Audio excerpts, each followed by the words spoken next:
Well, this incident is once again a reminder of why the Gateway project, which is not only the two new Trans-Hudson tunnels, but a new Portal Bridge, is so critical to not just the transportation infrastructure of the entire Northeast, but to the economy of the region.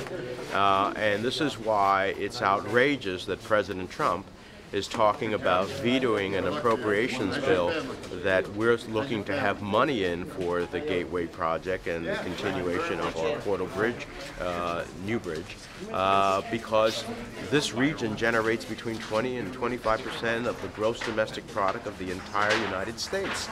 So this is not just a New York or New Jersey issue. This is an issue of national importance.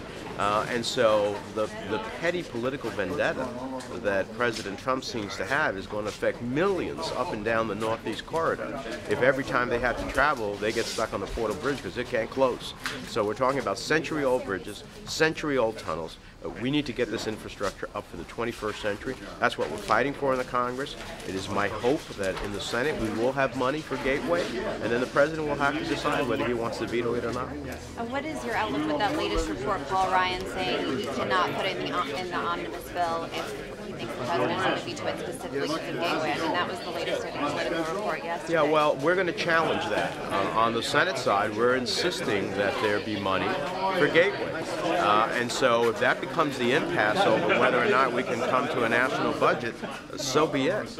But this is something that is so critical to the region, to the country, to mobility, to economics. These businesses are using the Northeast Corridor and Amtrak and all the regional commuter lines to get their people to work. People go visit family, people go visit hospitals, they go visit doctors. Sales forces use these ways of transportation to get to the marketplace, to sell the products that their companies generate.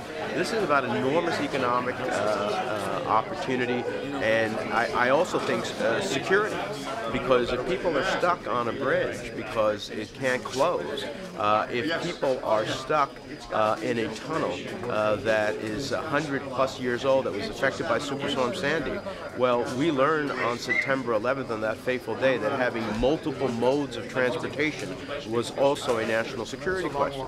So if you can't get out on a bridge, but you can get out through a tunnel, great, or you can get out through a ferry. But if the tunnels are closed and the bridge doesn't work, then at the end of the day, we're creating a trap for people. So for all these reasons, we're going to fight President Trump tooth and nail. Yeah, well, and just to finish up on it, if this is the president's vendetta against Chuck Schumer, I mean, is that just such a slap in the face to commuters? And if the president's going to stay against it, how is there, hope that it's going to? Well, it's my hope that we can drive because, I believe that Speaker Ryan and the Senate Republicans, they control everything. They control the House of Representatives, they control the Senate, and of course the president's a Republican. But at the end of the day, they should challenge the president. The president should not arbitrarily tell Congress what it can or cannot do. It is our right as a separate co-equal branch of government under Article 1 of the Constitution to send the president what we think is the appropriate budget. And then he'll have to decide whether to sign it or veto it. I'd like to challenge his bluster. I can't believe that he would veto a national budget with all the elements that are important: national defense, homeland security, education, health care, just to mention a few, over a project that everybody in their right mind considers a project of national significance.